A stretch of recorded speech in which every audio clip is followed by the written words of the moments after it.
all corners of the universe. There echoes the heartbeat of power, a pulsing bond shared by all things.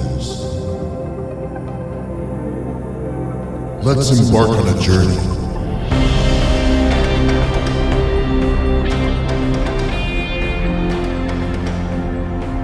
And discover the stories entwined with Straven.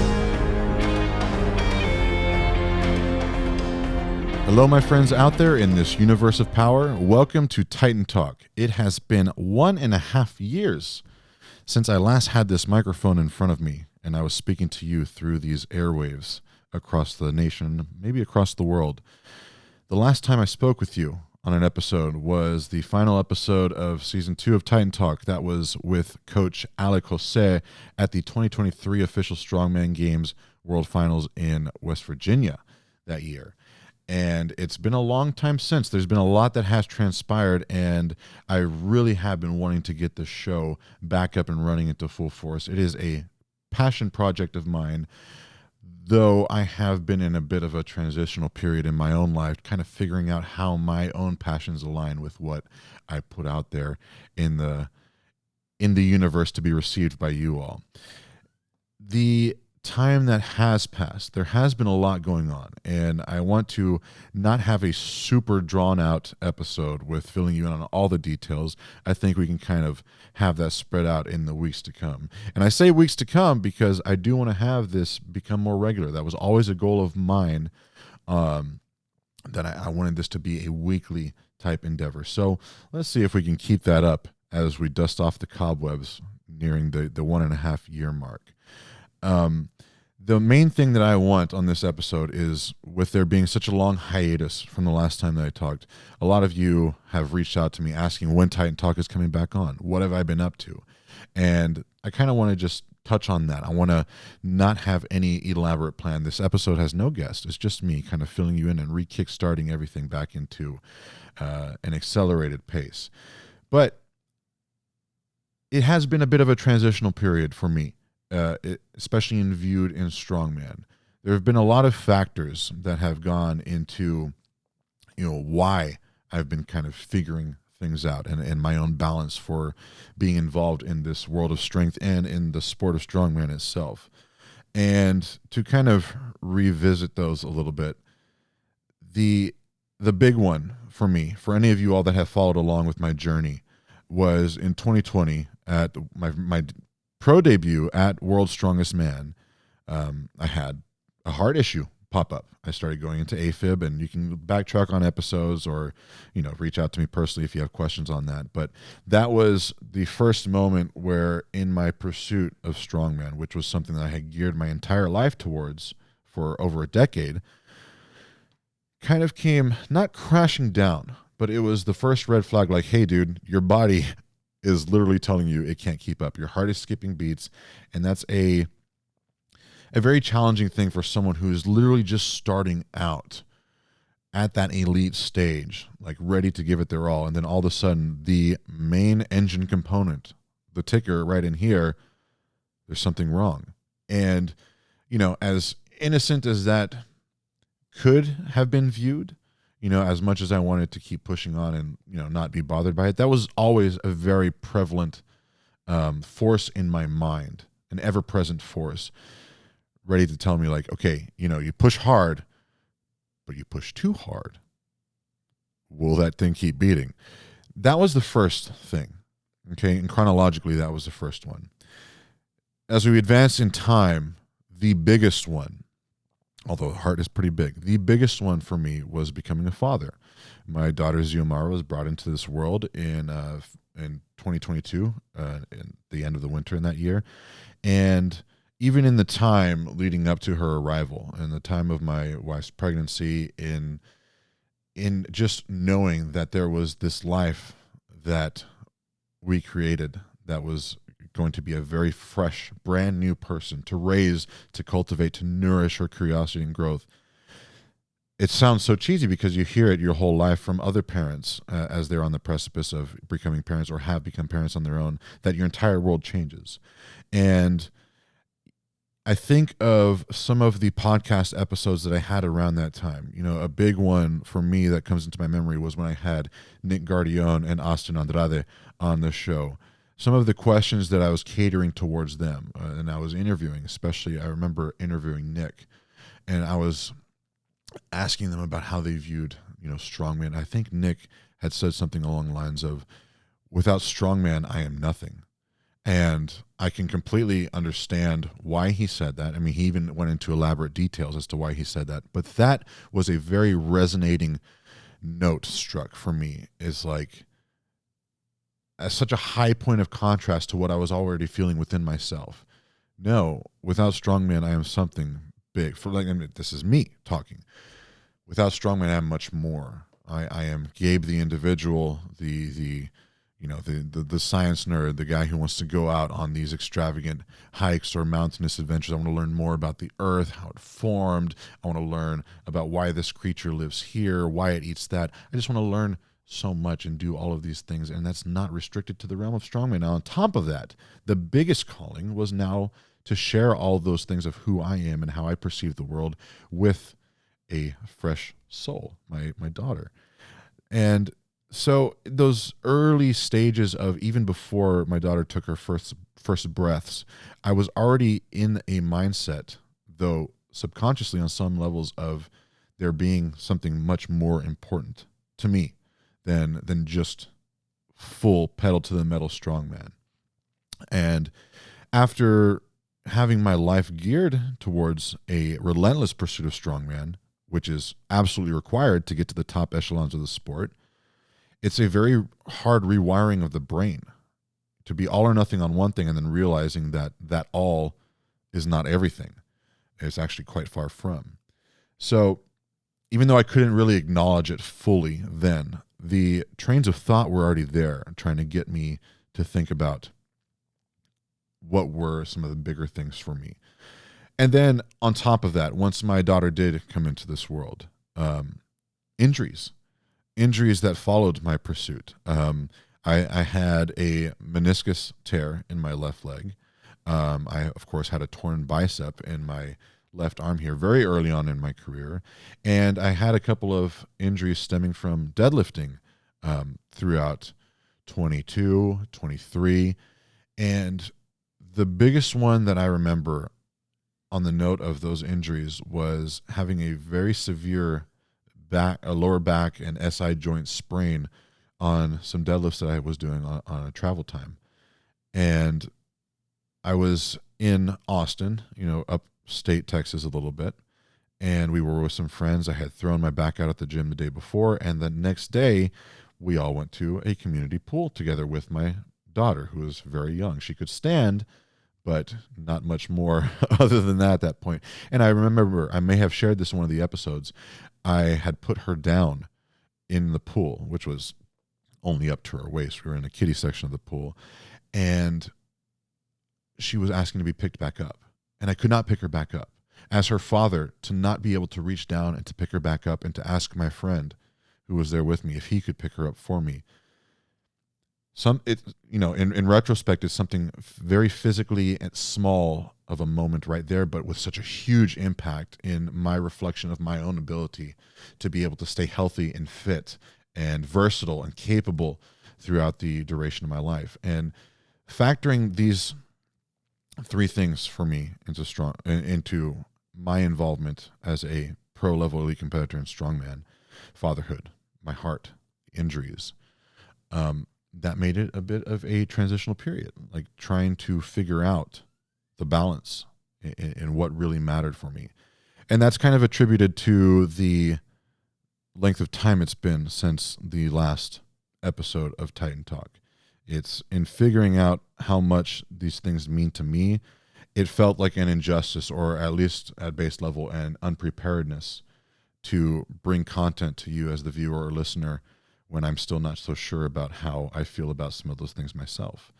And, in that transitional period for me, there's also still, like, with me figuring out how to redo things after doing them a certain way, full pedal to the metal strongman for so long, that also carries over and cascades into my personal life a bit too. The most important of all is my relations at home, like my family dynamic. What is the version of me that's left over in the midst of this transition to still navigate all the, the relationships with my wife, my daughter, my family.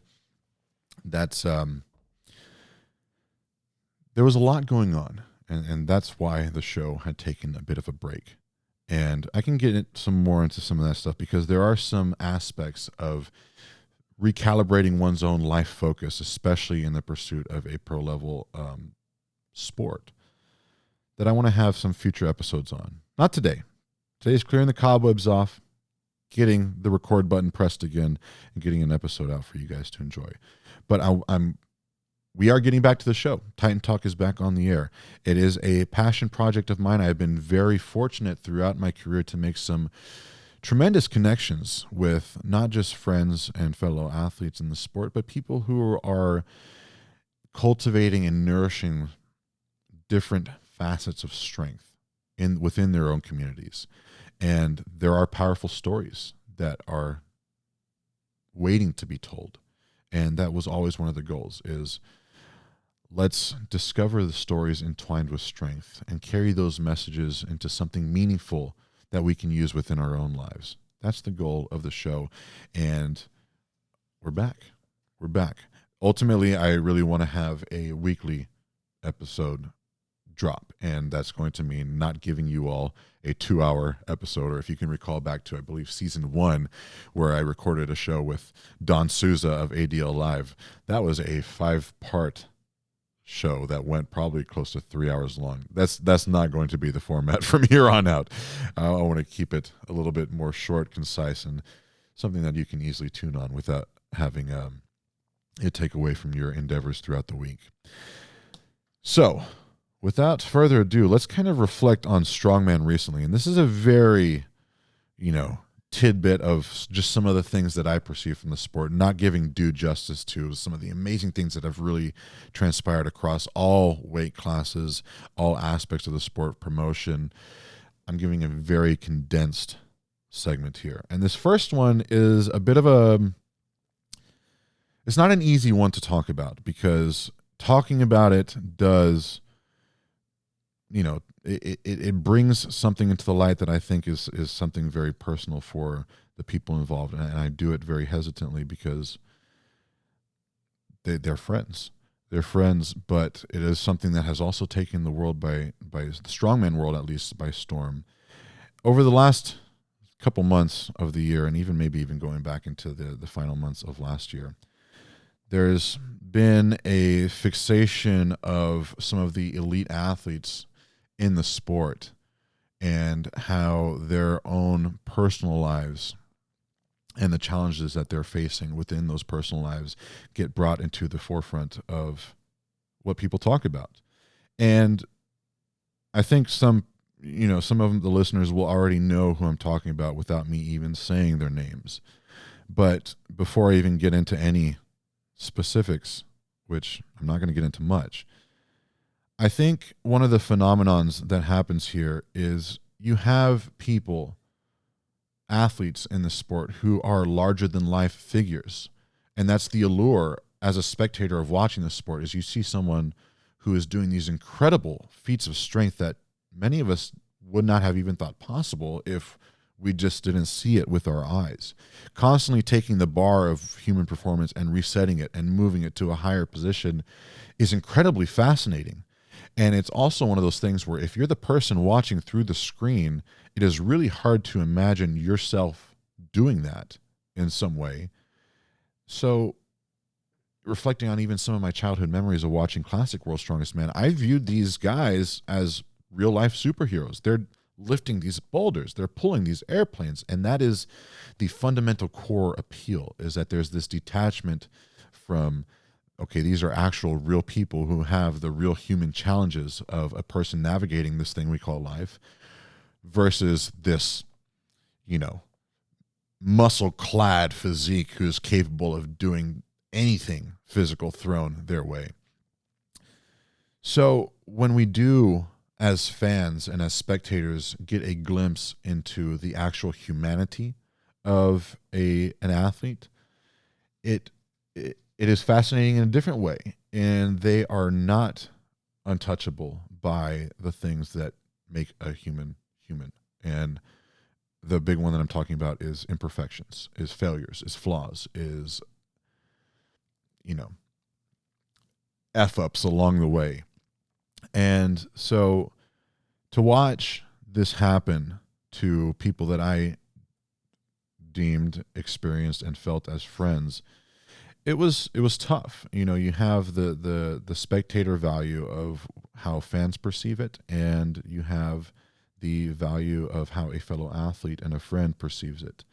And if you haven't figured it out by now, the two main ones that are coming to my mind are what happened to Luke Stoltman and Mitchell Hooper. And the different fallouts have been different, for these situations. I don't want to talk about the situations. If you care about it enough, you can look into it on your own. But there have been two different ways that they have been navigated. And I think one of the ones that became almost intoxicating to follow, because it was just such a, like, oh my gosh, like, how is this, temple that this person built coming crumbling down, was what happened with Hooper. And again, I don't want to get into any of the specifics of it, but what you have at face value is an athlete who is, fits that quintessential mold of the one who would come in and shake everything up and just be this utterly dominating force, winning all the contests, getting all the podiums, getting all the invites, being the multiple world's strongest man on earth, whatever title you have it. That was Hooper. He was this prodigal athlete that seemed untouchable in so many ways. And it got to a point where myself as an athlete, or I'm sure any other aspiring athletes, where as you're comparing yourself and your own athletic ability, whether you have it yet or if it's something you're aiming to build, you always held Mitchell Hooper as the gold standard. Like, look at what he's doing. Like, it's just insane. And it almost comes down to a point of, like, you want to be empowered and motivated by these athletes, but when they're winning things over and over again, it's like, oh, well, no surprise there. Hooper won again. And it just became, in all comparisons and meanings of the word, he became untouchable. So the fall from grace phenomenon, if we can dub it that, was one that, especially as, you're watching these athletes go to World's Strongest Man, you're seeing the performances that they put on what historically has been the biggest title, the title that any athlete starting and embarking down this path pursues for themselves. And then you're seeing all of the fallout, almost like a nuclear fallout from the situation, his personal situation that happened.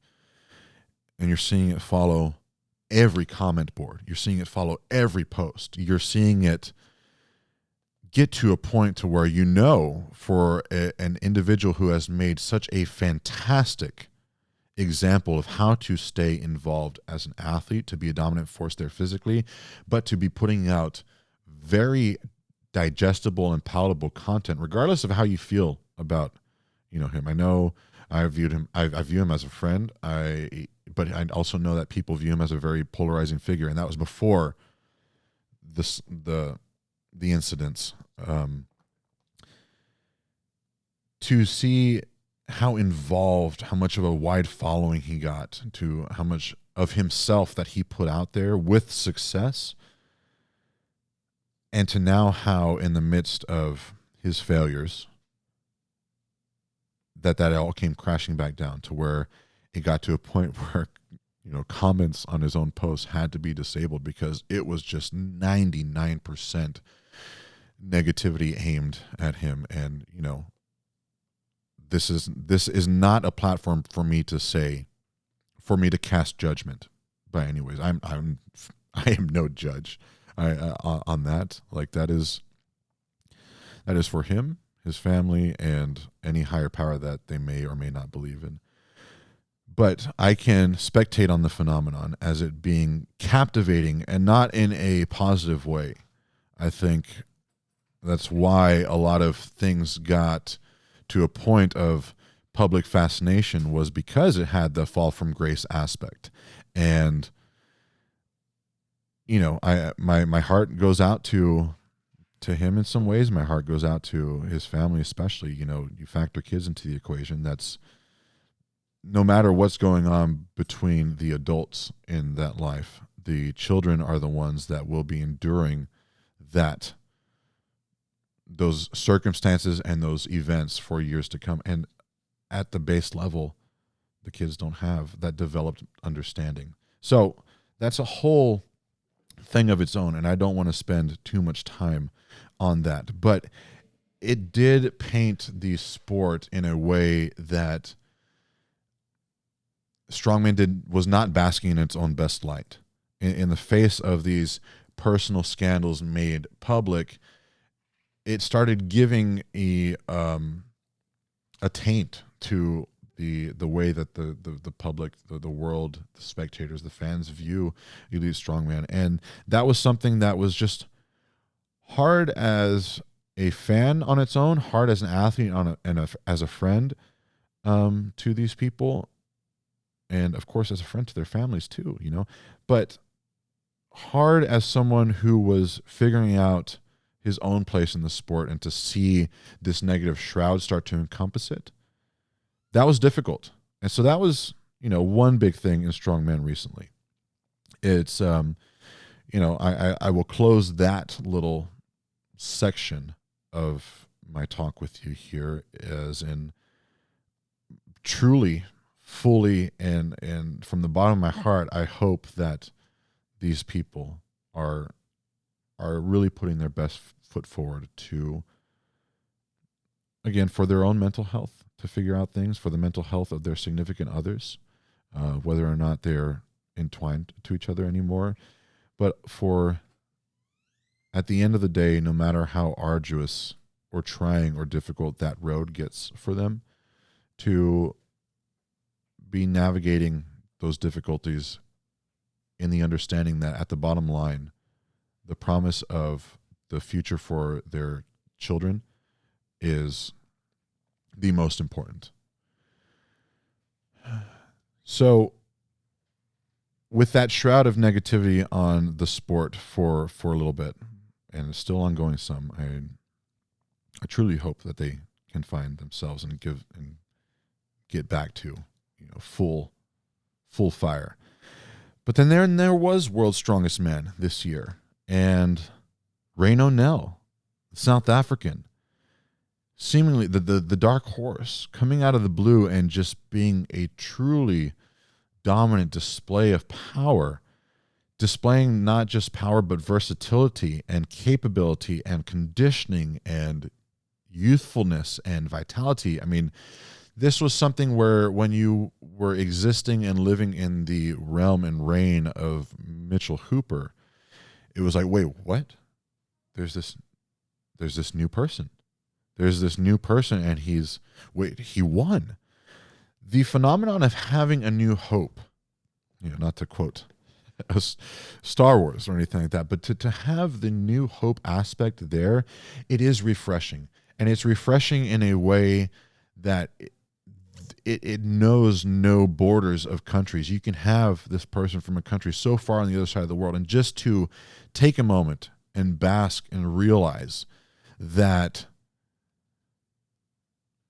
things can be shooken up, that you can work hard enough and not necessarily be the biggest or the strongest, but you can be the most versatile and well-rounded, and you can come out as the athlete with the crown and the title at the end of the day.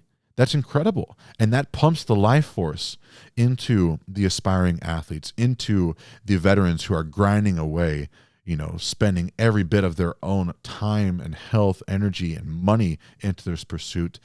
That revitalization from realizing that it can be done, from watching Rain O'Neill's victory at World's Strongest Man, I mean, it's not hyperbole to say that that's what the world needed. And not to take anything away from, wanting to see a incredible athlete like Hooper or any of the other past champions like Tom Stoltman, come in and win it again. That would have been, there would have been plenty to say about how inspiring and motivating that is on its own. But that refresher, and one of the things too is to see it come from such a new and fresh face, and to see it come from a face that this guy still looks like a very healthy, vital, full of life human being. Whereas you can see in the sport how extreme it is. It can take its toll. Its mileage is definitely worn on these athletes. It was just refreshing. It was refreshing. It was so good to see. And, I know Reno has plenty of work that he needs to do. There were weaknesses that were brought into his own realization, some shortcomings he had on points, and he may have gotten to come face to face with them at Giants Live recently. But I have no doubt where if you have proven to yourself that you could become that world champion once, you've already done it. It's just a function of time and work at that point. And I think following along his journey and any other athletes who will kind of fit into that mold of not being so consumed with everything else happening around them, but being fully invested in their own pursuits and realizing that their power and that their output is a complete reflection of their own efforts. That's what the world needed. That's what the world needed. I know he's out of Strongest Man on Earth as well. And for people to be very critical of like, well, why isn't he in there? He's a champion. That's an emotional reaction at first because you want to see someone who did so well do well again. But taking a bit of pause to realize this is someone who knows that they can have longevity if they do it right, to take the passes when you need them in order to build and fortify the future ahead. Anyone, regardless if you're amateur or veteran, needs to know the value of that realization and that lesson. So Reno Nell and the New Hope, that was a big positive on the happenings for Strongman recently. The Texas boys. I have to give some love to the Texas boys. Austin Andrade came out hot out the gates, especially once he won World's Strongest Latino. I believe that was in 23 or 24. When obviously my track of time is a bit of a brain fart of sorts. But once Austin won World's Strongest Latino, once he advanced to all these bigger shows, to Giants Live, to World's Strongest Man, to the Strongest Man on Earth, I mean, it's undeniable the power there. And to see his training partner, Nick Gardione, he had been placing so highly at the amateur level, at the early pro level. I mean, winning the Arnold Amateur, being the second at the Strongest Man, at the Shaw Classic last year, winning OSG. These victories all came after some very narrow losses. And when you see that happen in an athlete, of course, it's hard for the athlete to accept those narrow margins that they missed, but what it forces them to do is to go back and make sure that that smallest weakness that cost them 1 or 2 points does not exist anymore. And now we are seeing a version of Nick that has covered all those weak points, which is why he's excelling and really leaving a mark on his early elite pro level career. So I'm excited to see what he can do at the Strongest Man on Earth, especially now that he has his official invite. But, you can go back to the last season of Titan Talk, and I had Nick Gardione and Austin Andrade right here with me in this studio, and we got to delve into some pretty great topics. But both guys who have been friends for a long time, I wish I got to see them a little bit more often, but they are absolutely crushing it, and I have fond memories of them both competing at Beerstone in 2022, and that's where Austin got his pro card, and the pursuit just grew from there. And it's lots of love for those guys. They've been training partners ever since, and they're putting out a lot of content now, the Texas boys. But that's two Texas boys, and there's one other big one. And when I say big, I mean big. Trey Mitchell. I mean, a man who needs no introduction. One of my longest friends in the sport. And again, I don't get to see him nearly as often, but he is the example of an athlete who has just consistently built over his career, consistently built, becoming bigger and stronger, and he is looking poised to where he will set some serious records across multiple lifts. But have you seen his log pressing lately? I mean, to entertain the idea of an athlete repping 500 on an overhead press is just insane, but it's also something that is not insane when you think of Trey doing it.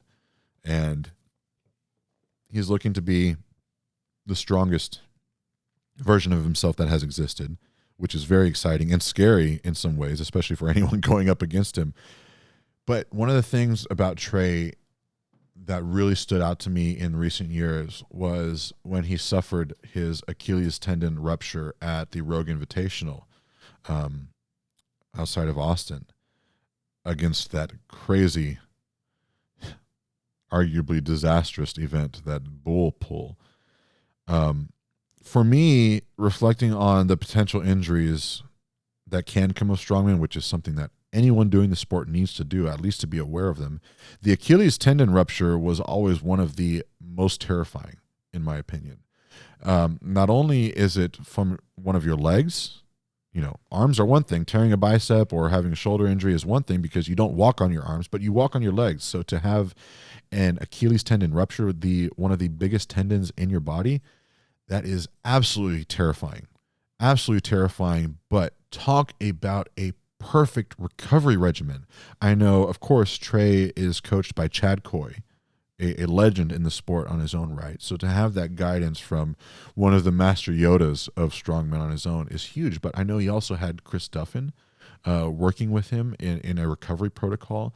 And you think of an Achilles injury like that as being something that, one, is life-changing, but two, may very well not allow you to get back to your high-level pursuits competitively because it's just that catastrophic. And yet, Trey's recovery was perfect, incredible. He got right back to it, to these, for me personally, I think that he got back to it in at least a third of the time that I thought it would have taken to him to get there. So to see him come back from that, to see him be at his strongest version of himself yet, that is exciting. And I think we have some really big things for Trey on the horizon. And it's not hard for me to envision saying that he is the strongest man that has ever lived. But he does have some things to prove and some championships to win before we can officially give him that title. And then I have to give one more shout out to a big happening in strongman, and a lot of love to one of my own athletes. I'm still a very active coach. I have not been actively pulling clients. I'll get more in on that in a bit, but one of my pro athletes, Mark Sanchez, he represents the Philippines. He lives out of Colorado, but he competed recently in Santa Monica, California at the Santa Monica Classic, and he is the Santa Monica champion. Mark is someone who has a very high-level powerlifting background, and a lot of that platform that he built for himself in powerlifting paved the way for some tremendous growth in the sport of strongman. And whether it's watching him squat 400 kilos or watching him power 900 plus pound deadlifts off the ground with ease, this guy's crazy strong. And if you look at his performance in Santa Monica as well, Viper pressing all of those logs, I tell him almost on a weekly basis, I hate your cleans because they just look so darn easy. Like he just stands up and rolls with them. But a Philippine powerhouse representing a part of the world that has not had representation at the elite level of strength, and now making waves, now getting heads to turn and focus and fixate on him. Now with the championship at the debut year of the Santa Monica Classic put on by World's Strongest Man, Martins Licis, that was live streamed and broadcasted to be viewed anywhere all over the world by, some of my partners with ADL Live that I've worked with in the past. And it was truly phenomenal to see this athlete who, when we started out, we were solidifying that foundation, building the strength, and now getting to a point where there aren't really weaknesses. There are weaknesses when you compare them across each other, but it is nothing but strength and power just waiting to be thrown and contested on the competition floor. I'm very excited for Mark. I know his next competitive pursuit will be the official Strongman Games World Final at the end of this year in Arlington, Texas. And until that point, we're just going to be building the biggest and strongest package possible. But I'm very excited for Mark's career, not just what that means for him, not just what that means for me to follow him as his coach, but for what that means in inspiring a people of the world to have that representation at the world's top level of strength. It's only a matter of time before we see Mark at Giants Live and at World's Strongest Man. And I reflect on that last bit of inspiration, recalling how profoundly incredible and humbling it was when I went to World's Strongest Man in 2020, being the first Hispanic Latino to ever make it to that stage.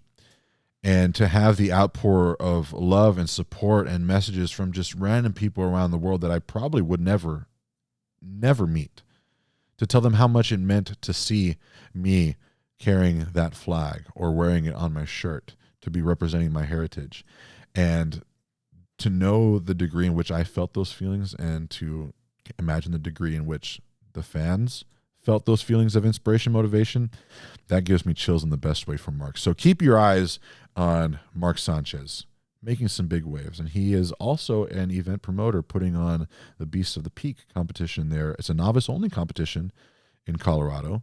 Check it out. There's some good content coming out, not just from Mark, but on that page. And he has really turned a novice competition in the aims of getting people involved and set forth on their path in this sport into something truly great. And I know whoever's involved in that contest is going to be locked in with the bug of strongman that we talk about. So check him out. Lots of love to Mark. Official Strongman Games. I have been so fortunate and so proud to have been your official commentator on the last 3 official Strongman Games World Finals, including many of the regional qualifiers in between. OSG 2024 in Madison, Wisconsin was just incredible. It was incredible. The show gets pushed to a new level every year, not just by the athletes, but by the production itself. I think many of the aspects that we got to display in the live stream made for such a facilitated and powerful viewing experience for the audience themselves. And that is something that the sport of strongman has been deserving for far too long. And I know we get what we get from World's Strongest Man historically. It's not live. It's not live by any meanings of the word. But to see a live production giving all the content, all the info on all these athletes, not missing a moment, following the action, and then to have the show presented in such a way to where it's not a complete heartache to try to fit it all in a viewing space. You know, as a spectator, like, you had the athletes competing in their set time frames throughout the day, the way that all the athletes in certain weight classes were competing their events and then they were done for the day. The events themselves, that wrecking ball hold, I mean, and the talent too from the not just the champions, but everyone who competed in general, but especially the finalists. I was left speechless in a lot of ways, and that's not an easy thing for a commentator to wrap his mind around, is being left speechless. But it was a beautiful year, and knowing what went into making 24 better than 23, I am just so excited as to the possibility of what lies in store for this year in 2025. And I will be with you this year, 4 years in a row, as one of your head commentators for the official Strongman Games. Before I see you at the end of the year, at the end of November, for the official Strongman Games World Finals in Arlington, Texas, here on my home turf, I will also be commentating at the official Strongman Games Southwest Regional in San Antonio, Texas, at the end of August. And there is another level of excitement for these events to be held in my own home state of Texas. I cannot wait to see you there. Heavy Metal Fitness is hosting the Southwest Regional, and you know Heavy Metal Fitness as the home gym of Austin Andrade and Nick Gardione, and they have been truly amazing people and forces to have in this sport. So I'll see you there in San Antonio in a few weeks. So me and Strongman, looking at my roles in the road ahead, that kind of ties back to, figuring out this transitional period for me as an athlete. One of the things that always supercharged me, regardless if I was competing or not, was staying involved with the community that nourished my own growth. Taking some of the things that I learned and that I gained, some of the positives that profoundly impacted my life, and to share those with other people who are just starting or are wanting to start out. That is a rewarding feeling that every time I'm reunited with that feeling, it's just so vitalizing. And I don't want to lose that. So promoting competitions, I've had a lot of requests for getting Beerstone back, and I can say here right now that there are plans underway to make that happen. And I am very proud and excited to be working with Gentry Gym. They're over out in Harlingen. It is the number one strength and fitness destination in all of South Texas.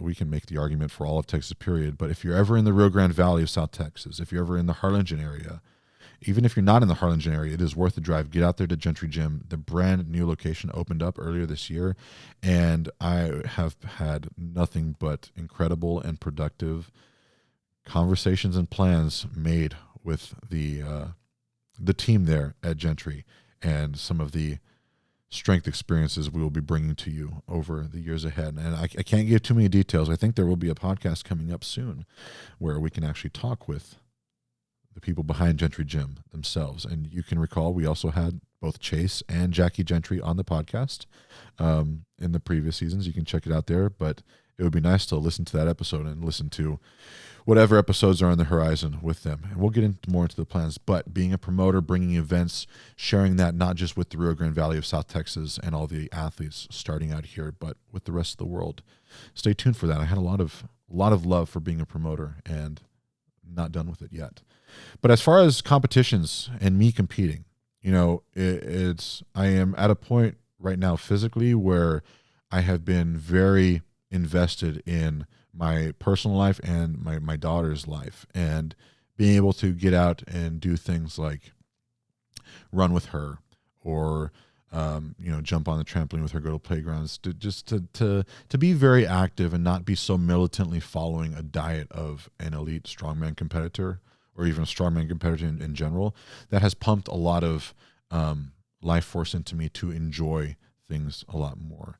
And when I was, 330 pounds at the peak of my, deadlift ability, for example, running or cardio in general was not something that I was doing endurance bouts for. But I found a love for not just the way that it made me feel, but for getting out and doing things. I like getting out and running. I got myself to a point where I could run 5 miles without stopping again. And when I stopped, I didn't stop running, but I also discovered as my daughter grew bigger, I wanted to stay out and do things like hiking, which I used to do with her in a backpack. She just got too big for that backpack. So then I thought the next thing, well, let me get on a bike again and let's get a seat for her on that bike to where she can come with me.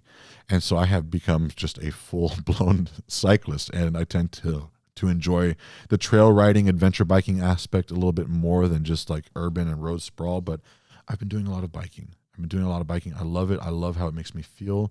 I love how my body has changed. I feel very healthy now. To know that I can take off on a sprint and hold that sprint for a long time, to know that I can run, jump, do all these things, feel good about myself. Something simple as seeing my abs again, or just like all of these little things that kind of get lost along the way of chasing strongman for so long. To feel them again, it is a life force, and it feels very good. So I don't know what I weigh right now. I'm guessing I weigh somewhere around like 270. Knowing how my heart not quit on me, but had difficulty in the past, I have not had any, incidents or premonitions of that sense, but also knowing how the injuries affected me, I will always carry those with me in terms of ambitions for upcoming competitions. And it makes me, I don't want to chase strongman to the elite way that I chased it before, but I'm also not saying I won't compete. I think there will be competitions on the horizon that I will want to jump in on because they are just fun. And getting into those competitions, not to win, but to have fun, to prove to myself that I have trained a body through work over a large section of my life, to do that in a way that I can almost, go about it safely and come out of it uninjured and still participate and have fun and be part of the sport. That's something that will happen. And I did get to experience that a lot in Fefjord, Norway last year at Fefjord Power Week. And honestly, I can reflect on that week that I spent in Norway as the most fun I've ever had in my entire strongman career. That includes World's Strongest Man, that includes the Shaw Classic, that includes Giants Live. And I'm not saying that in any negative way against those competitions, but the experience as a whole in competing in Fefjord, in seeing Norway, in summiting the highest peak in Norway, and just the people, the camaraderie, the food, all of it was just incredible. Fefjord Power Week just came to an end for this year, and I unfortunately was not able to go, but I want to send a lot of love to Kiki and Egil out there in Norway. If you've ever gotten to meet them before at any of the OSG events or just at any event where they are there themselves, incredible people, and putting that Power Week together, it profoundly impacts so many people's lives. And for me to even know with total conviction that the best time of my life in the sport of strongman was there, that's something on its own right. So things like that, or doing a local competition, or jumping on something because I've got friends who are athletes in it, that's something that I will see in the future, because even at 270 pounds, biking and running body weight, like I'm still strong. I can still deadlift a good portion of weight, and I can still put some stuff overhead. So there is a fun aspect that I never want to lose to the sport, and you might be able to see me. But I do get a lot of questions on when are you going to see me, or when are we going to see you at World's Strongest Man again, Gabe? When are we going to see you at Giants Live? When are you going to pull another record deadlift? I don't know. I don't know if that's ever in the cards. It's not something I really care about right now. The things I do care about are at the very top of my personal life, and then giving back to the sport in ways that I know I can that won't affect me negatively. And of course, getting to use my voice to share my passions for the sport and how amazing it is with you. That will be my role. And of course, in using that voice, keeping the show on and talking about everything that goes on in the sport itself. If you recall back to Titan Talk, one of the things that I always loved to do was have a space out section at the very end of the show where I just get to talk about things space. I think in the first 2 seasons of Titan Talk, space seemed like a subject that not a lot of people had a lot of excitement over. And if anything, I just had that space out section kind of as like an homage to one of my favorite people to ever listen to talk, Neil deGrasse Tyson, a renowned astrophysicist and teacher. And to just get people talking about it. Nothing more than that.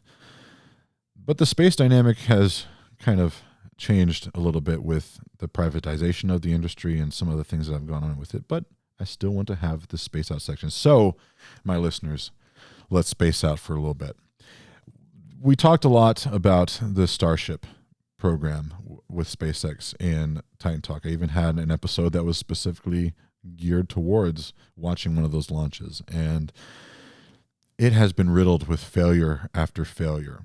And one of the things that I think people, including SpaceX, will talk about themselves is how learning through failure is happening. These rapid reiterations and the data collected from tests is the essence of a quick turnover and development. And while that has proven to be true, with the Falcon 9 rocket and a lot of the other technologies coming out of SpaceX, there is a certain point where just talking about the failures and how you're aiming for the next thing is just a money grab. It is a money grab in trying to get the funding for the next phase, for that next push. And viewing space, the not just the industry of space, but just space exploration overall in the lens of a money grab, it takes some of the magic away. When it's constantly a sales pitch from a CEO to a board sort of thing, and how much funding they can secure, that tarnishes it. It's not as magical anymore. And I think the pressure is at an all-time high for the Starship program to produce some real results, because failure after failure after failure, and how much money these things cost, and not just that, the environmental impact of this rocket, what it does to the local biodiversity in a very diverse region of South Texas, Mexico estuary zone. It's hard to overlook some of the negatives associated with the program when it is just failure after failure after failure. So you have that, and this is not a show where I want to even entertain any political views or anything at all. Like, no, this is a safe space for us to talk about strength and how it has a profound meaning on our lives. But to have someone who was already a controversial figure, Elon Musk, insert himself in ways that directly affected the political space and directly affected the livelihood of, people working their own jobs. I have friends and clients who are educators, teachers, and a lot of their funding for projects that were viewed as very good charitable projects that give back to underserviced and underprivileged people, to have those projects and grants ripped away by some of Mr. Musk's involvement that he put himself in, it just left a bad aftertaste. No matter where your political views line up, it left a bad aftertaste to have someone who was already a problematic figure become even more problematic in some ways. It is hard to follow along with some of the SpaceX stuff, or even to look at a Tesla in the same light. So there's those two things. I do hope that Starship can resolve its issues, because the promise of that vehicle and what it means to extending our reach beyond Earth and the Moon is very exciting. It is very exciting, and I will hold on to that excitement because of what it means for the future of humanity. But one of the big, really good excitements is the opening and operation of the Vera Rubin Observatory in Chile. This is a high-altitude observatory on one of the peaks in Chile. If you look down the Andean spine of South America, it's located like right in the middle of the Andes on the Chile side. And this observatory houses the largest digital camera ever made. I believe it clocks in at a whopping 3.2 gigapixels, as a very wide field of view. The main task of the Vera Rubin Observatory is an astronomical survey of mapping the entire southern sky, and doing it in such an intrinsic way that will observe gravitational lensing and how that affects different bodies and forces in space, but also observing transient phenomena like supernova or quasars, pulsars, things that you would have to have the most sophisticated, delicate equipment to detect. That's one of its main tasks here. Another main task of this observatory is mapping all the small objects in the solar system, some of those being near-Earth asteroids and Kuiper Belt objects, which extend out past the orbit of Neptune.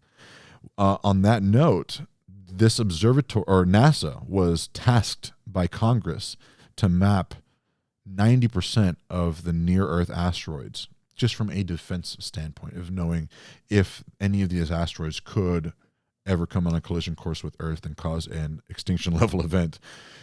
Congress tasked NASA with this to map out 90% as the minimum metric. And the Vera Rubin Observatory on its own can map out 62% of those on its own, just that one single observatory. So it's a very sophisticated piece of technology, and it's huge. It's huge. But one of the things that I'm most excited about with this observatory is there has been a subject of hypothesis for a long time now, and it has been a conundrum for scientists involved, and that's the existence of Planet 9. Planet 9, I'm not talking about Pluto. Pluto is a dwarf planet. Its orbit is not, is not matching the orbit of what our definitions of a planet will be.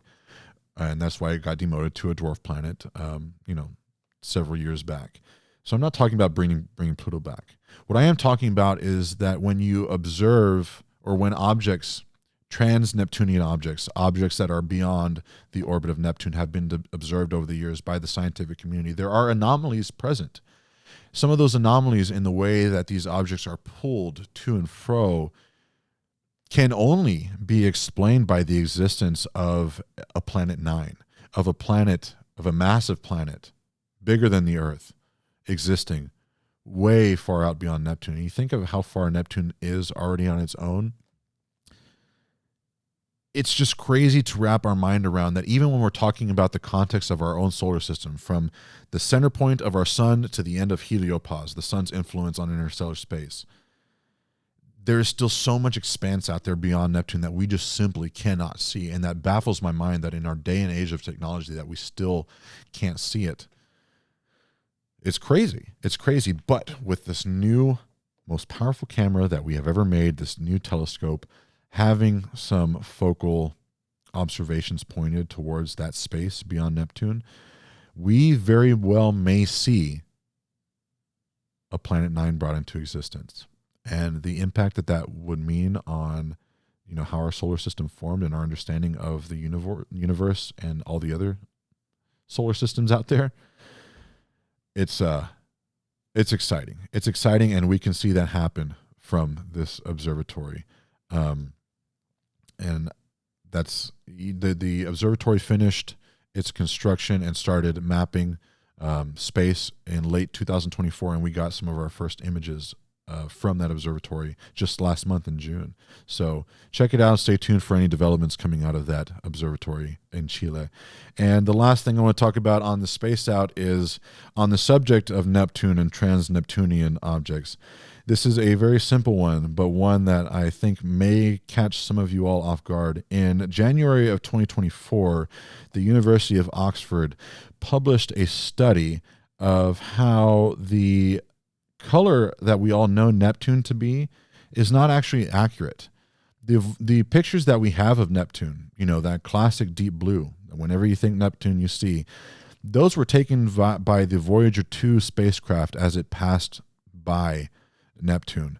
And those images were processed in a way that contrasted a lot of the bands and the surface level phenomena so that you could see it a little bit better. And it was not it was not kept hidden that they were processed in a way that contrasted these. Like, that was made known, but it has been lost. The truth to that has been lost over the years since Voyager passed Neptune, and it's been a lot of years. So we just know Neptune as this deep sapphire type blue planet at the very edge of the solar system. But this study coming out of the University of Oxford took a lot of data, a lot of findings, and compared it with the adjustments made to process the images of Neptune. And Neptune is not the color you think it is. It actually looks almost identical in color to Uranus, kind of like that greenish, palish blue.